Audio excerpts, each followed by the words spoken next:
Hello mga boss, nandito ngayon tayo sa Subic para i-pictures itong 6017 na fuel tanker is 5KL. Itong boss, isilipin natin kung gaano kaganda at gaano kasariwa itong fuel tanker na to. Halika mga boss, ipakita ko sa inyo kung gaano kaganda to at gaano kasariwa. Yan mga boss, mapapansin nyo yung pinakaharapan is sariwang sariwa, no? Ayan. Chassis pa lang boss, pwede mo kunin to ng ka-as-is lang. Ayan. Napakaganda mga boss, diba? Ayan.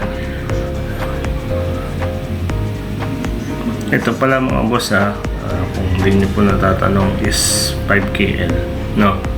Napaka-rare yan. 5KL po siya, napaka-rare. Tapos 3 compartment po yung pinaka lalagyanan niya. Yan, original yung molly niya pinaka sa likod.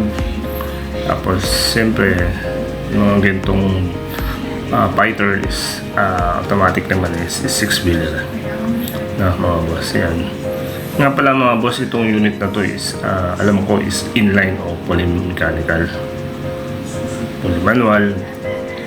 Bali, yun, hindi siya ginagamitan ng DPT. Yan. Ito is napakadalang sa Subic, itong ganitong unit. No, bilang lang o wala talaga. Yan, pa-check ko lang sa inyo yung odo niya o sinak mo lang ano yun, nasa 341,000. Yan. Yan, may backseat po siya at sa napakaganda pa rin ng upuan niya.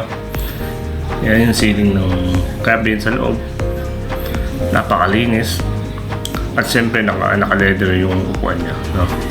Yan, pakita ko sa inyo yung engine is 6017, no mga boss. Yan mga boss, napakaganda nitong unit na to. Kung may mga gusto nitong unit na to boss, PM lang, naka-indicate naman po yung number natin. Yan, tawag lang po kayo, no mga boss. Anyway mga boss, kung may mga tanong kayo, salamat po.